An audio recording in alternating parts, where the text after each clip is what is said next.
Oleh karena itu, karena kami menghormati pengakuan Pak Presiden, izinkan kami Pak Prabowo untuk mengkritik terus Pak Prabowo dan pemerintah. Ya, apapun yang terjadi kalau hukum dibuat mainan ya akan mengarah pada kerusakan. PDI Perjuangan melihat penangkapan BGN kemarin gimana? Keberanian nomor satu adalah untuk berani meninggalkan warisan-warisan keburukan yang terjadi di periode pemerintahan yang lalu. 10 tahun itu bersama, 10 tahun ada mendukung pemerintahan. Loh, saya jawab sekarang, justru itulah kenapa kita mengambil keputusan memecat mantan satu ini. Tapi yang pasti kita siap bersaing secara sehat. Tapi harus secara sehat loh ya. Kalau nggak sehat dengan pakai diguyur bansos di mana-mana, pakai perangkat segala macam, dengan manipulasi dan rekayasa, ya kita juga pasti akan berteriak.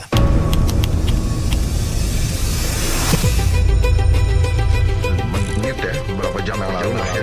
Angka itu lahir dari Ada seorang miris, saya nggak usah sebutkan namanya itu. Soekarno itu dia PMI kan. Misalnya kalau kita nggak pindah ke tangan ya cuma dapat 30. Kalau sekarang kayak kalau ke Jogja, jadi tinggal pilih. Orangnya makin tertutup, makin mudah masuk. Bersujudlah di kaki ibumu. Bismillahirrahmanirrahim. Assalamualaikum warahmatullahi wabarakatuh. Waalaikumsalam. Bulan ini kita bulan Juni nih, bulannya Bung Karno. Jadi kita kehadiran salah satu kader terbaiknya PDI Perjuangan yang juga pecinta Bung Karno ya. Iya, semestinya gitu dari dulu emang gitu. Gitu ya. Iya. Terima kasih Mas Eno ya. Thank you, Pak Ensa. Sehat-sehat. Senang sekali ketemu sama Iya, kita Om udah Ensa lagi lama di sini, udah lama.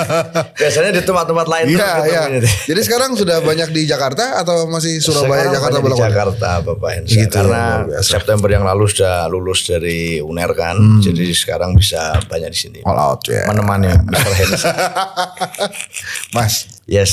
sebelum kita masuk ke bulan Pancasila. Bulan Bung Kemarin, Karno. ya sebelum ke bulan Bung Karno ya.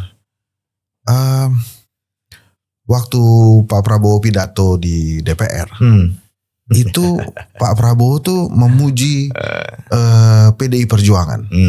Tapi kan kalau dalam politik, Iya. pujian itu juga bisa bermakna macam-macam tuh. Iya. Bisa bermakna ganda, bahkan mungkin bisa jadi jutaan persepsi. Iya. Nah, menurut Mas Eno nih ya, itu tulus atau ada unsur kritikannya atau gimana sebetulnya itu? Ya itu kan semacam ini prolog menjelang bulan Bung Karno sebetulnya. Karena setelah itu, beberapa saat setelah itu kan langsung Pak Prabowo datang di acara peringatan Hari Lahir Pancasila dan mengundang Bu Mega. Ya, ya. Jadi itu berdekatan sekali kan momentumnya. Dan setelah itu kita lihat ternyata banyak perbaikan yang berupaya dilakukan Pak Presiden.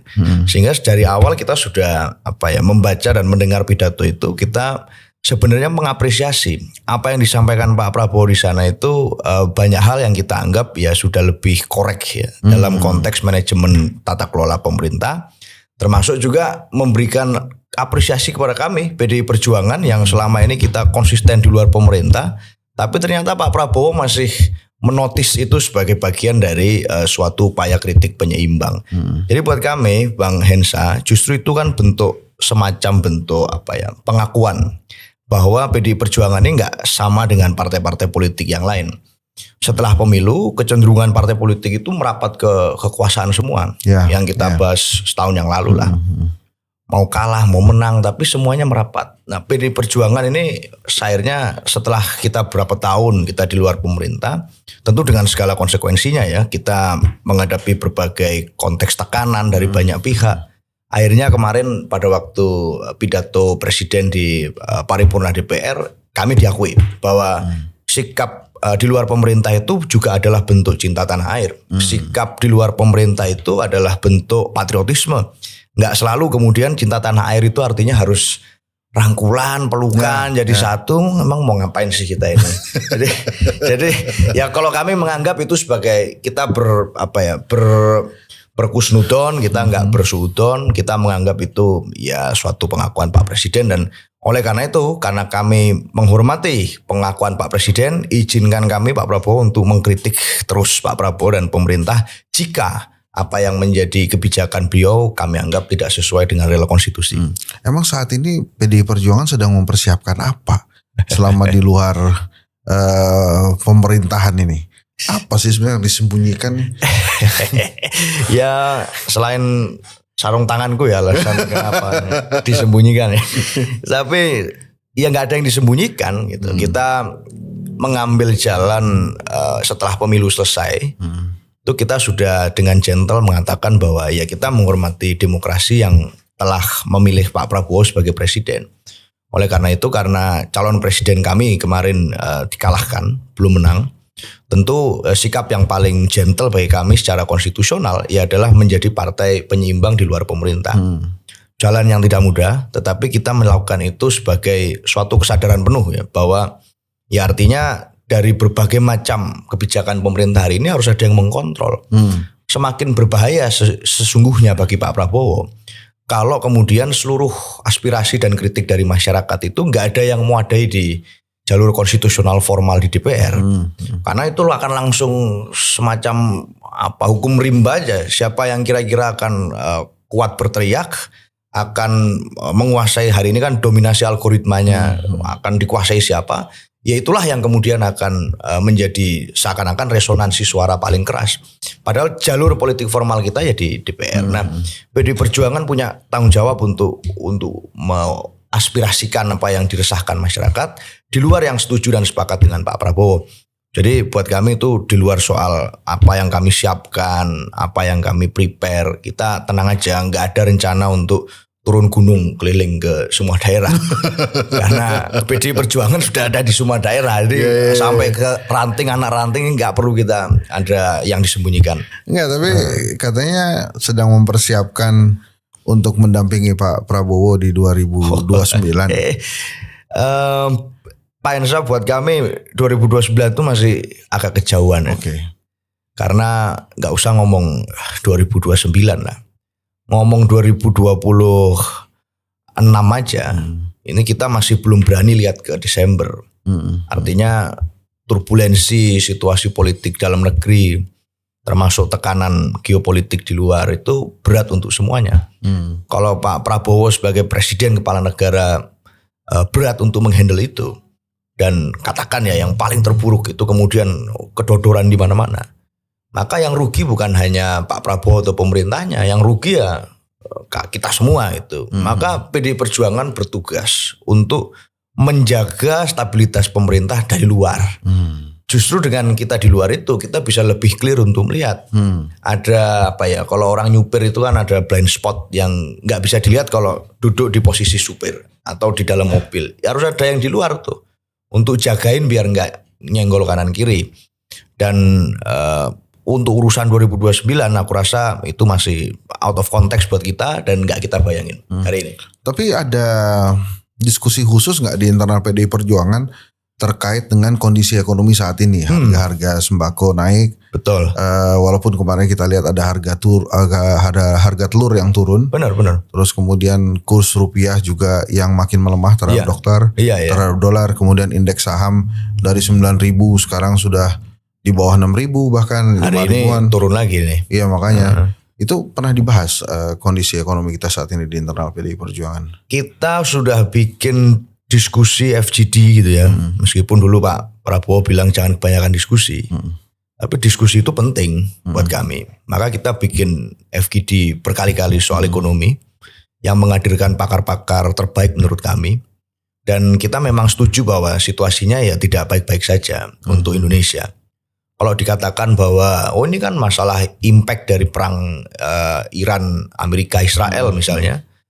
Enggak juga begitu kan. Di negara-negara lain juga banyak yang pasca situasi itu justru mata uangnya menguat terhadap dolar Amerika. Rusia contoh yang paling mudah, Malaysia contoh yang paling dekat sama kita. Sehingga enggak semua negara di dunia juga yang pasca perang Amerika Iran itu mengalami pelemahan kurs. Buat kami memang berarti ada yang salah. Kesalahannya kan selalu dua saja kalau konteks itu. Satu, apakah ada extraordinary condition di luar negeri yang berpengaruh ke kita, atau mismanagement dalam tata kelola pemerintahan di dalam negeri yang menyebabkan distrust pasar. pasar itu kan nggak bisa dibohongin Pak. Kita kalau masalah elektabilitas ya kita masih bisa ngomong kanan kiri soal politik partai kita masih bisa kanan kiri. Soal konteks pasar itu ya udah dia memang masalah trust. Sehingga ada yang salah dalam trust masyarakat dan kelompok investor termasuk pasar terhadap pemerintah. Salahnya di mana trust itu yang kami petakan sejauh ini? Itu kan sering sekali kalau di DPR itu yang paling kenceng teriak itu justru sebenarnya dari fraksi kami, Pak Ensa, Pak Dolvi, Pak Darmadi, Pak Haris Turino, Charles Honoris itu keras sekali kalau ngomong soal pelemahan ekonomi, termasuk dalam tata kelola Pak Menteri Keuangan. Nah, kami menganggap bahwa trust ini harus diselesaikan dengan penegakan hukum yang pasti. Dari awal kita bilang itu, plus ketiadaan celah bagi masyarakat untuk bisa meragukan bahwa pemerintah ini sebenarnya serius gak sih ngurusin itu. Nah, sejak lama kami mengingatkan banyak hal. Contoh yang paling faktual misalnya, sudah berapa bulan yang lalu ada 4 orang anggota DPR PDI Perjuangan yang mengingatkan soal tata kelola MBG misalnya. Bang Adian Apitupulu, Bu Esti, Boni Triana dan Mas Denny Cagur waktu itu. Ini ngambil dana pendidikan loh yang alokasinya wajib 20% menurut APBN. Ini tata kelolanya hati-hati loh. Karena Pak Charles Honoris misalnya ini dapur belum jadi supplier untuk motor listrik segala macam ternyata sudah dikatakan sebagai fungsional. Ini seperti ini kalau kita biarkan maka fiskal kita yang akan jadi beban. Kita ingatkan. Alhamdulillah kemudian hari ini Satya Meva Jayate kebenaran pasti akan menang, akan menemukan jalan karena kepala BGN dan 2 wakil kepalanya kemudian ternyata ditetapkan sebagai tersangka. Nah itu sebentar. Sorry kita potong. Sebelum saya lupa, waktu peringatan hari lahir Pancasila, itu kan Pak Prabowo sempat gandengan dengan Bu Mega tuh. Betul. Dan jaraknya dekat itu sebenarnya kalau untuk berbisik-bisik untuk hal yang kita nggak lihat. Itu ada gosip katanya Bu Mega yang membisikkan ke Pak Prabowo untuk hati-hati terhadap pengolahan MBG. Itu bener gak itu? Itu timing itu. Timing. Itu timing aja. Kan gak cuma Bu Mega di sana. Kita lihat ada yang hadir Pak Yusuf Kala, ada Yai Ma'ruf Amin. Itu kan juga hadir di situ. Artinya masukan dari orang-orang yang selama ini tokoh-tokoh bangsa yang negarawan dianggap kritis. Itu kemarin hadir. Justru ada yang gak diundang gitu loh. Dan pemberitaannya nggak semasif kalau Bu Mega yang nggak datang. Biasanya kan kalau Bu Mega nggak datang itu beritanya luar biasa itu. Nggak datang ini jangan-jangan kenapa ini. Tapi kemarin ada juga mantan yang nggak datang dan tidak diberitakan. Nah, kebetulan Bu Mega hadir. Tapi akhirnya kan yang nggak datang itu membuat berita sendiri yang membuat dia diberitakan. Dan kita harus mengomentari. Nggak tapi ini sebelum balik lagi ke MBG, PDI Perjuangan melihat penangkapan BGN kemarin gimana? Ya artinya kita sebenarnya mau apa ya? Kalau bahasa mudahnya ya tuh kan. Oh tuh kan. Kita udah ingatkan dari dulu gitu loh. Bukan baru-baru aja sebagai partai ya. Bahkan partai memberikan instruksi kan yang sempat bocor ke publik waktu itu. Soal kadernya dilarang untuk mengambil keuntungan. Jadi bahasanya adalah mengambil keuntungan dari MBG. Apapun konteksnya. Karena MBG itu niatnya mulia. Untuk secara visi bagus gitu ya. Negara lain juga banyak yang melakukan itu dengan konteks yang berbeda.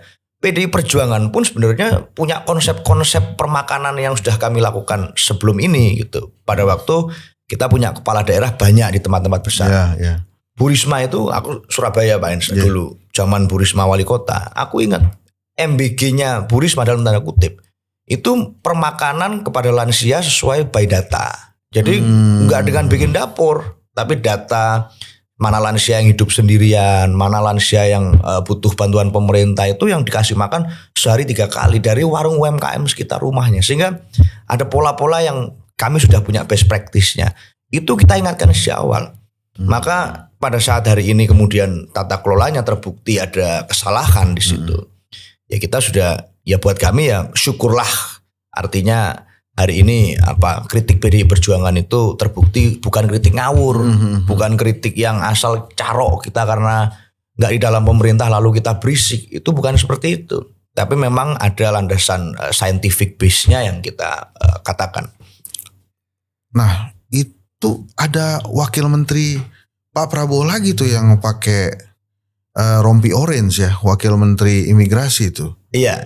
Nah, itu gimana? Ini sekalian nih. Tadi kan kita levelnya kepala dan wakil. Betul.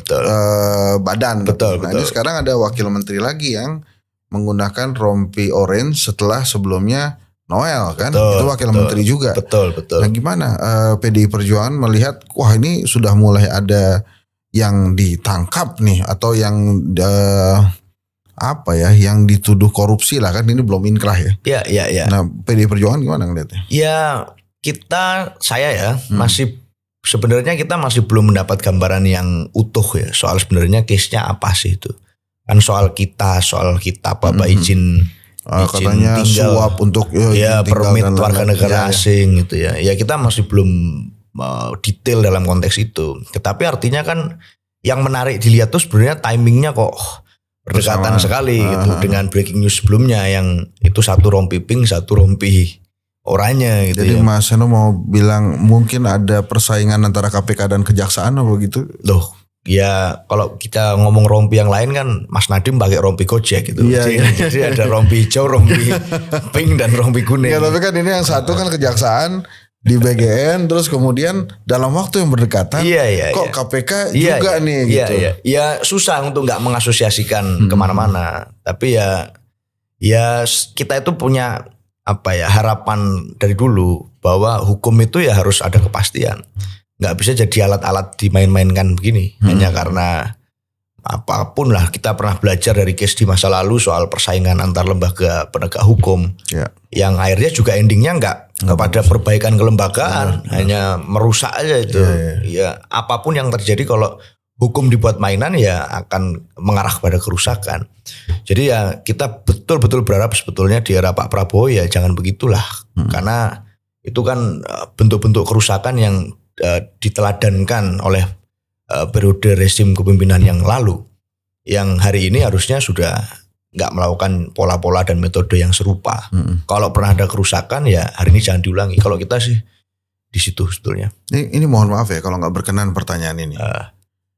Benar nggak sih kalau ada hal-hal seperti kalau kira-kira nggak berkenan aku saya minum. Oh iya. Iya benar nggak sih posisi oposisi itu? Setiap kali ada kejadian yang merugikan pemerintah, oposisi itu boleh mengerlingkan senyum sedikit. Kesempatan. Bener gak begitu kira-kira? Ya itu kan oposisi. Kalau kita kan penyeimbang. Oh gitu. Jadi penyeimbang gak mengerlingkan senyum ya? Jadi gak semua juga kita seperti itu.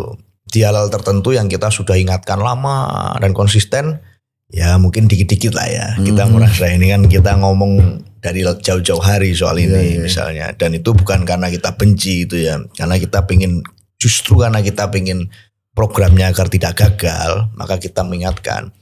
Tapi ya nggak semua hal buruk juga harus kita rayakan kan. Ini kan bukan Arsenal lawan PSG yang fans yang Arsenal kalah terus itu. Arsenal kalah misalnya. Lalu seluruh fans yang nggak suka Arsenal ke PSG semua kan. Nggak begitu juga logikanya. Jadi kita tetap kalau ada hal buruk yang terjadi di pemerintah ya kita juga menawarkan solusinya. Dan selama ini selalu seperti itu kok. 1,5 tahun pemerintahan Pak Prabowo, ada nggak yang mulai mendekati PDI Perjuangan? Saya lagi bersiap-siap untuk bareng nih. Kelihatannya kondisi ekonomi nggak terlalu oke nih. Ada nggak yang mulai gitu Mas? Ya. Ini masih termasuk dalam pertanyaan yang ini mohon maaf kalau nggak berkenan boleh jawab. Ya kita ini sekarang dalam mode jadi rakyat mayoritas dari kita itu ya. Bukan merakyat ya. Kalau merakyat itu kan yang bukan rakyat jadi rakyat. Aku begini rakyat betulan Pak. Iya sama kita rakyat juga. Kita rakyat juga kan. Nggak di DPR, nggak dapat APBN, APBD. Sehingga ya betul-betul merasakan jadi masyarakat. Dan memang kondisinya nggak mudah. Jadi kalau ada orang-orang yang kritis terhadap pemerintah, orang-orang yang menganggap pemerintah perlu melakukan perbaikan, nggak semua juga kali itu harus dianggap sebagai ancaman politis. Artinya nggak perlu denial juga gitu loh dengan kondisi itu hanya karena melabel orang-orang yang kritis ini sebagai ancaman politik. Bahwa PDI Perjuangan dekat dengan banyak orang itu bukan karena kita punya niat buruk atau motif nggak bener gitu. Kita justru saat ini harus ada yang menemani. Sehingga teman-teman yang merasakan beratnya kehidupan hari ini, ya kita juga sama-sama merasakan gitu loh. Jadi nggak sendirian. Gitu aja. Saya juga ya. Bukan berat badan ini, kehidupan bos yang berat juga hari ini. Nah, Mas, jadi memang kan banyak yang melihat bahwa PDI Perjuangan mungkin mendapatkan keuntungan elektoral terhadap kondisi ekonomi saat ini, dan sebagai sebuah partai politik yang besar pasti kan sedang bersiap untuk mengambil keuntungan dari sini.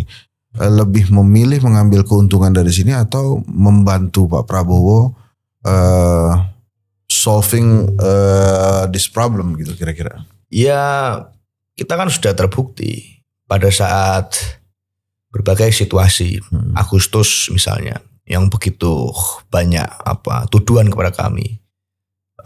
Padahal waktu itu gak ada yang ngapa-ngapain. Justru Bu Mega hadir di samping Pak Prabowo untuk menenangkan masyarakat dengan berbagai seluruh ketua umum partai yang lain di parlemen. Bukan tapi kita juga nggak elok rasanya untuk mengambil keuntungan elektoral atau apapun namanya di tengah kesusahan. Di tengah kesusahan orang lain. Ya. Yang ini kan tugas PDI Perjuangan juga buat mikirkan. Kita nggak mau lepas tanggung jawab. Ketua DPR RI adalah kader terbaik PDI Perjuangan. Anggota DPR RI juga banyak yang PDI Perjuangan, yang tugasnya adalah untuk menyerap aspirasi masyarakat. Kepala-kepala daerah dari PDI Perjuangan juga banyak juga yang ada di daerah-daerah. Kalau masyarakat berat, PDI Perjuangan juga berat. Sehingga apakah kemudian kegagalan pemerintah dalam mengelola situasi hari ini itu akan mengurangi beban masyarakat kalau kemudian masyarakatnya nggak teratur, nggak stabil? Ya belum tentu juga kan.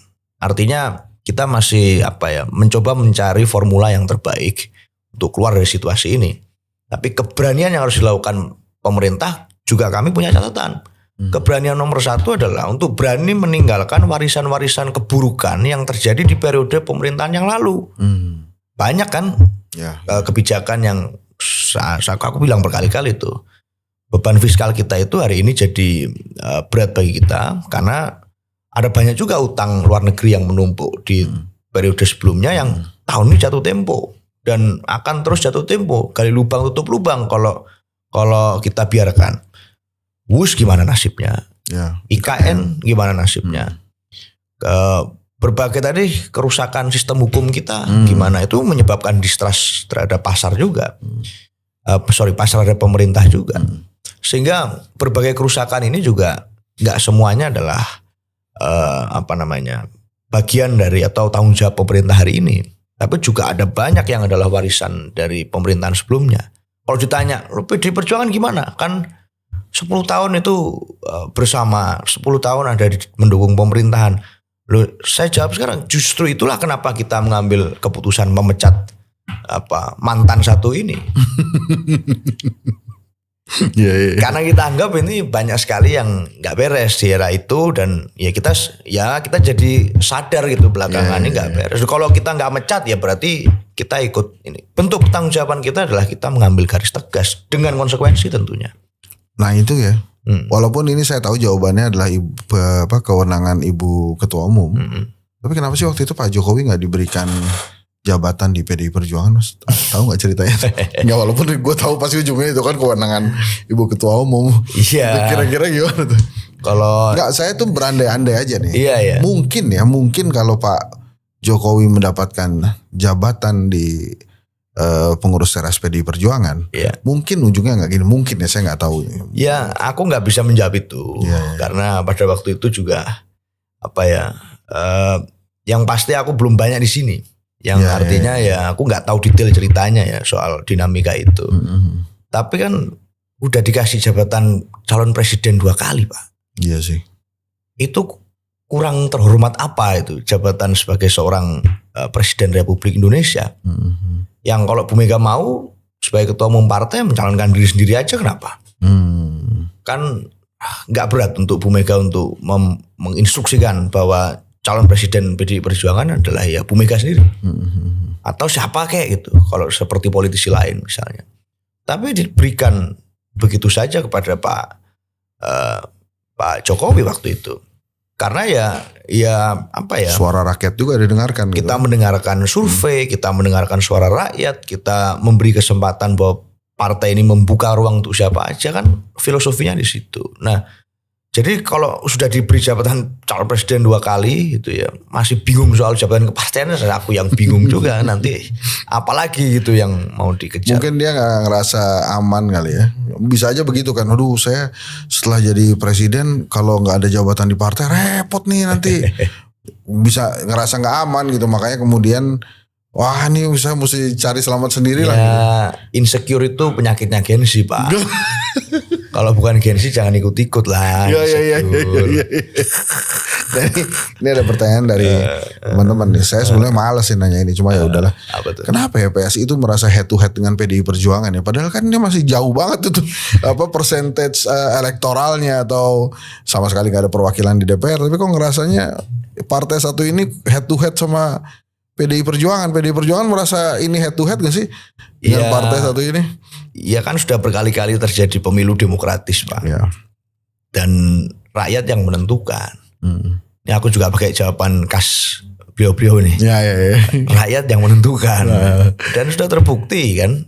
Kan gak ikut pemilu hanya tahun ini aja. Sudah ikut pemilu di 2024 kemarin ikut. 19 ikut. Pemilu sebelumnya ikut. Dan rakyat menentukan bahwa PDI Perjuangan menjadi pemenang pemilu legislatif 3 kali berturut-turut. Dan partai yang sedang kita bahas tadi belum dapat kesempatan dipercaya rakyat. Sehingga ya bukan kami yang menilai, nggak usah kami menilai. Bahwa jadi dia merasa head to head dengan PDI Perjuangan untuk mengkatrol supaya citranya juga gede kali ya. Ya namanya juga merasa, masa kita mau melarang, silakan saja. Semua orang bebas kok. Mumpung perasaan itu masih diizinkan kan. Orang merasa boleh. Kita pun siap berkompetisi secara sehat. Kita nggak mau kalau aku cenderung nggak mau meremehkan siapa-siapa Pak Ensa. Tapi yang pasti kita siap bersaing secara sehat. Tapi harus secara sehat loh ya. Kalau nggak sehat dengan pakai diguyur bansos di mana-mana, pakai perangkat segala macam, dengan manipulasi dan rekayasa, ya kita juga pasti akan berteriak. Tapi kalau secara sehat, rakyat bisa melihat kok masyarakat kita sekarang nggak bisa dibodoh-bodohin amat. Udah banyak yang sangat terinformasi dengan dinamika politik, siapa bersikap apa. Ya kita berharap itu akan menjadi basis penilaian di 2029 nantinya. Saya boleh dibilang naif, saya boleh dibilang apa, tetapi saya punya keyakinan bahwa rakyat kita semakin cerdas semakin hari.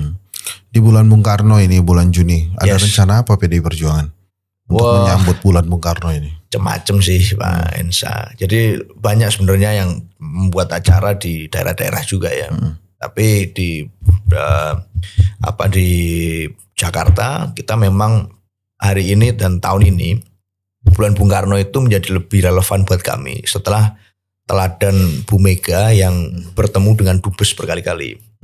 Ini udah belasan dubes ini yang bertemu Bu Mega di tengah situasi hari ini yang ruwet.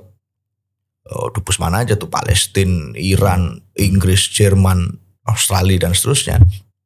Dan hari ini kemudian ada delegasi PDI Perjuangan dipimpin Sekjen Partai ke Dili, Timor Leste.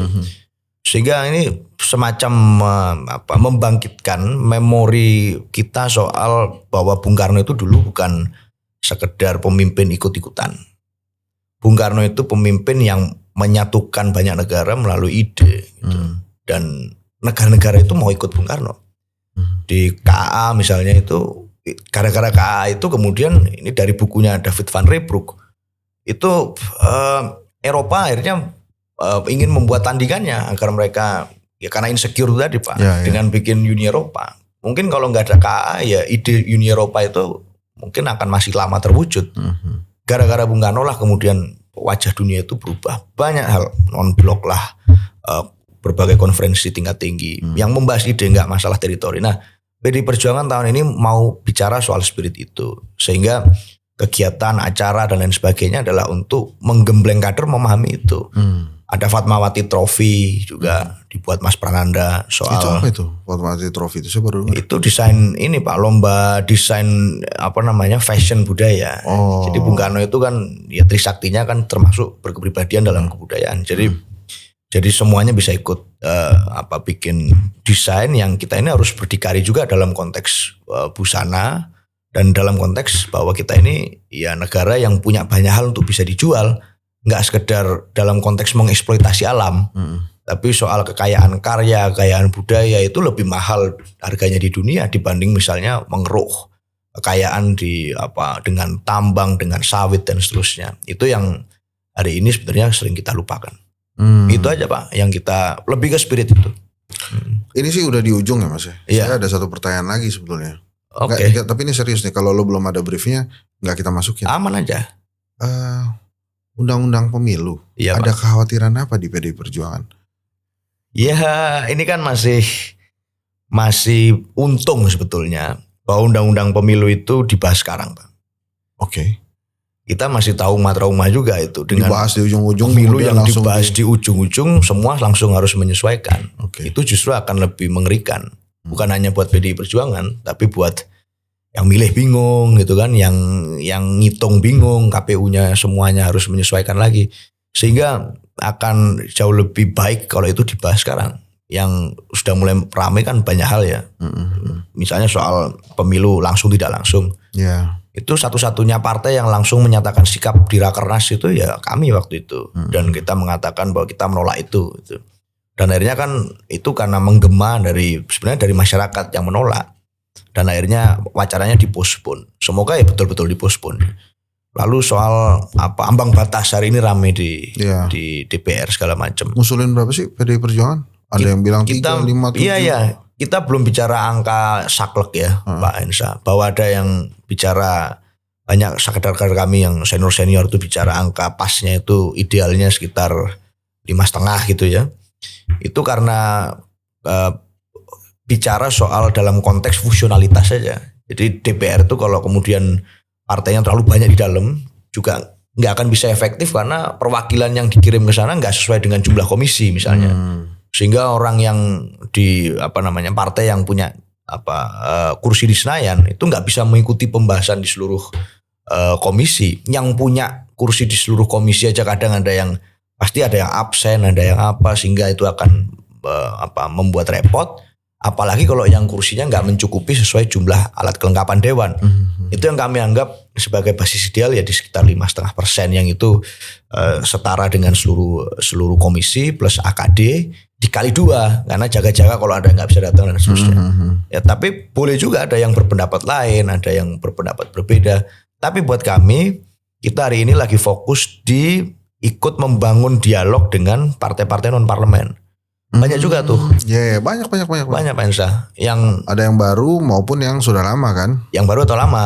Itu kita ajak ngobrol intens. Banyak dari mereka kan bikin sekretariat bersama. Betul. Ya. Apa sih ngajak ngomong apa? Boleh dibocorin nggak? Ya, yang kita ajak ngomong ya mereka juga punya hak hidup kan sebagai entitas politik gitu. Dan kita nggak mau kemudian ambang batas itu mematikan semangat demokratis itu. Tapi ada beberapa bikin partai dukung Prabowo sama aja kan. Ya. Jadi maksud saya ngapain bikin partai terus dia langsung ambil jalan pintas dukung penguasa. Kalau ambang batasnya 0 yang kita khawatirkan kan hal-hal semacam itu. Artinya partai itu ya yang sekarang aja banyak kok partai dipakai cuma 5 tahun sekali. Yang repot kan kemudian setelah jadi mau ngapain sebenarnya. Nah kalau hanya dipakai untuk barang jualan kan sudah terjebak di political industrial kompleks yang nggak sehat untuk kita. Itu kenapa kita membahas ambang batas ini agak panjang karena pertimbangannya banyak sekali. Di satu sisi kita ingin DPR lebih inklusif, mewakili lebih banyak spektrum kepentingan di tengah masyarakat ya. Di sisi yang lain juga kita berpikir efektivitas dewan kayak apa, termasuk kita nggak boleh menutup mata bahwa partai-partai itu juga banyak yang tidak murni-murni amat dalam konteks pengelolaan dan kaderisasi dan rekrutmen. Ya itu yang kita pertimbangkan, dan bagus kalau unsur masyarakat banyak yang mengomentari, artinya semakin banyak pertimbangan. Yang artinya ya semakin pusing. Tapi itulah demokrasi. Oke. Pak Prabowo kalau demokrasi mahal ya itulah demokrasi, kalau lama ya itulah. Begitu sih Pak Henry Satrio. Nah, oke. Ini para aktivis punya wacana turunkan Prabowo, naikkan Gibran. Ngeri. Itu kan aktivis yang mana tuh Pak? Yang banyak tuh. Kalau gue sih pengennya ya udahlah sampai 2029 aja, kita kemudian sesuai dengan keinginannya Prabowo bertarung 2029 tuh. Gimana tuh dengan ide beberapa aktivis untuk udah ini kondisi negara nggak oke, mari kita turunkan Prabowo, kita ganti dengan Gibran. Pernah dibahas nggak di PDI Perjuangan? Kita nggak membahas itu karena itu kayaknya kok aneh sekali idenya. Andai-andai yang terlalu parah gitu ya. Dan kita ini kan sistem presidensial Pak Henry. Artinya ya presidensial itu didesain untuk agar bisa survive selama 5 tahun. Cocok. Mekanisme koreksinya ya melalui pemilu. Kalau nggak mau ada kesalahan yang terjadi selama 5 tahun itu terulang, ya hati-hati dalam memilih. Ya kalau ada kekuasaan yang merekayasa menekan, ya harus dilawan sekuat tenaga, karena mekanisme koreksinya di situ, bukan di tengah-tengah. Ini akan menjadi cycle tanpa henti. Penurunan atau apapun namanya itu akan kalau nggak dikelola akan begitu terus, nggak ada habisnya. Maka mekanisme yang paling fair dalam demokrasi yang kita sepakati kan ya pemilu. Nah, di situ asas PDI Perjuangan, karena itu yang sesuai konstitusi. Maka buat kami kalau ada yang menganggap lebih baik begini, lebih baik begitu, apalagi kalau hanya satu gitu ya. Presiden Wapres itu kan sepaket Pak. Kalau memang ada situasi force major ya nggak bisa dipisah-pisah Pak. Itu pasti satu paket. Kecuali kita belajar dari Filipina. Oh iya. Itu wapresnya doang itu. Pemilihan presiden sama wapres dipisah tuh. Iya. Jadi yang dimaksudkan wapresnya doang kayak kemarin bisa terjadi. Nah kan kita nggak seperti itu. Nah, maka agak susah kita untuk menerapkan logika itu. Yang penting sekarang menurut saya dan teman-teman di PDI sebetulnya, ya Pak Prabowo harus lebih mau mendengarkan yang terjadi di tengah masyarakat. Kita masih berharap yang bisa ada perbaikan, meskipun ya banyak yang pesimis, banyak yang banyak yang udah patah arang. Tapi ya termasuk denial terhadap kritik itu nggak baik juga. Misalnya kemarin Pak Dino Patijala langsung dianggap bicara sinis gitu ya. Kan ya sayang juga kalau kemudian semua kritik dianggap seperti itu. Ya kita pengen Pak Prabowo bisa lebih baik dan pemerintah lebih baik, meskipun ya caranya panjang, melelahkan, capek. Tapi itulah kenapa kita memilih demokrasi dan tidak mengizinkan monarki yang melahirkan raja-raja di Indonesia. Oke. Terima kasih Mas Seno kehadirannya. Terima kasih. Salam untuk Mas Sekjen dan Bu Ketum. Terima kasih. Semoga sehat selalu. Terima kasih banyak. Terima kasih Pak Henry. Waalaikumsalam. Itu tadi Mas Seno Bagaskar kan ya? Betul. Kita ketemu lagi kapan-kapan ngobrol dengan beliau. Semoga kita boleh lah titip ke Mas Seno. Mas Seno, kami titip Indonesia ya. Ini kan masih muda di politik. Ampun. Semoga nanti pada saat makin hari makin bertambah, makin senior, makin dewasa dan cerdas juga pandangan politik untuk Indonesia. Dan yang paling penting, setia di kedai kopi. Oh, setia di kedai kopi. Yes. Thank you. Thank you. Assalamualaikum.